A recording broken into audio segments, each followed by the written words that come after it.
Pengulangan tindak pidana atau residif. Apa itu pengertian pengulangan tindak pidana atau residif? Yakni seseorang yang melakukan tindak pidana dan telah dijatuhi hukuman pidana dengan suatu putusan atau vonis dari hakim yang telah mempunyai kekuatan hukum yang tetap atau ingkrah van Geeswich, namun kemudian melakukan lagi suatu tindak pidana. Hampir sama dengan concursus realis, yaitu melakukan lebih dari satu tindak pidana, tapi yang berbeda di sini adalah residif sudah dijatuhi suatu putusan atau vonis hakim yang sudah mempunyai kekuatan hukum yang tetap. Namun untuk concursus realis belum ada putusan atau vonis dari hakim yang tetap. Nah, di sini syarat-syarat dari residif ini atau pengulangan tindak pidana ini, yang pertama, kejahatan yang diulang harus sama atau sejenis dengan kejahatan yang terdahulu.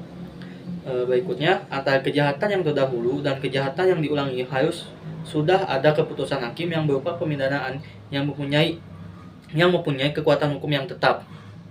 Lalu, pelaku kejahatan dalam menjalankan kejahatannya harus merupakan pencahayaan. Dan yang berikutnya, pengulangan yang dilakukan dalam tenggang waktu tertentu yang disebutkan untuk pasal-pasal poin A, 2 tahun sejak adanya keputusan hakim yang pasti atau tetap, pasal 137, 144, 208, 216, 303 bis, dan 321 KUHP.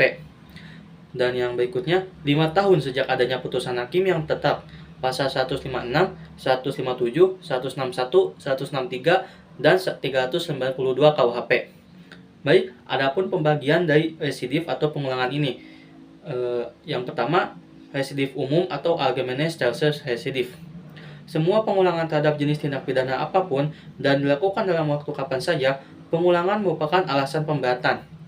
Jadi tidak diisyaratkan jenis tindak pidana yang dilakukan maupun tenggang waktu pengulangan, atau dalam artinya tidak ada daluarsa. Dan yang berikutnya ada residif khusus atau spesialis residif. Tidak semua jenis pengulangan merupakan alasan pemberatan. Pemberatan pidana hanya dikenakan terhadap pengulangan yang dilakukan dalam tenggang waktu tertentu. Nah, jenis residif ini yang dikenal dalam KUHP dan telah diatur dalam buku 2 dan buku 3 KUHP. Dan adapun tidak mungkin adanya residif apabila keputusan hakim berupa frispark atau pembebasan dari segala tuntutan dan pelepasan dari segala tuntutan atau ontslag van alle revelvolging. Berikutnya, keputusan atau vonis hakim masih dapat berubah-ubah dengan adanya upaya-upaya hukum yang berlaku seperti banding dan kasasi. Lalu, adapun keputusan hakim yang berupa penetapan atau basicking, yakni keputusan yang menyatakan tidak berwenangnya hakim untuk memeriksa perkara tersebut, keputusan tentang tidak diterimanya tuntutan jaksa karena terdakwa tidak melakukan kesalahan, dan tidak diterimanya perkara karena penuntutannya sudah daluarsa. Daluarsa di sini yang maksudnya adalah lampau waktu untuk menuntut suatu tindak pidana.